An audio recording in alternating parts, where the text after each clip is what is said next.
Уг гарвал жалай нуур. Мянган жилийн талнуудахын боловсон.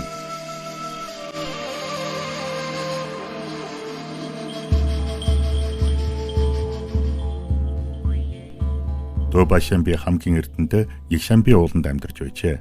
Дарь одоогийн их хянган даваанд оршин амьдарч байлаа. Түүний доторхыг төлөөлөх чанартай буурвал гашаан агуй болох юм. Их хянган давааны шугай доторхын амьдрал нэгэнт тэдний амьдралын хэрэгцээ шаардлагыг хангааж дийлгүй болж Төбашамби их хянган даваанаас нүүдэлж хүлэн нуураар төв болгосон хүлэн бойрын тал нутгад хурж ирлээ. Энэ нь одоогийн үгээр хэлбэл ард түмний сайн сайхан амьдралын тухай хүсэл эрмэлзэл болох юм.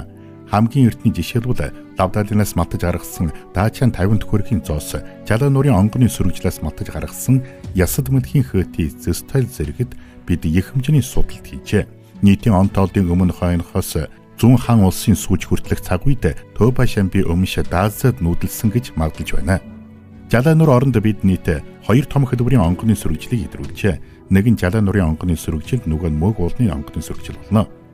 Үүний дотор Жалаа нуурын онгоны сүрэгжилд нийт 300 гаруй онгон байж, эндээс их хэмжээний гой сайхан түүхийн дурсгал зүйлийг олжээ.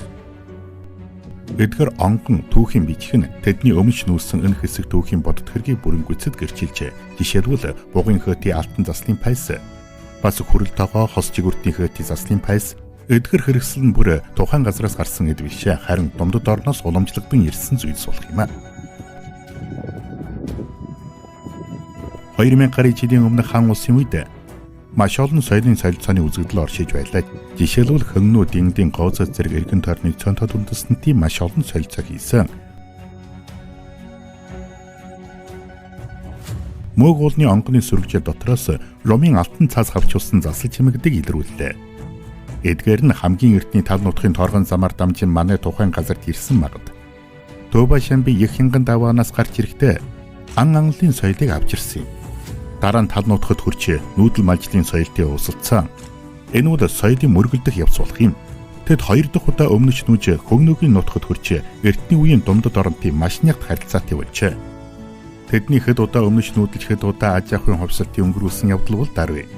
Нүүдэл малжлын соёлоос тариалах соёл шилжсэнийг харуулж байна.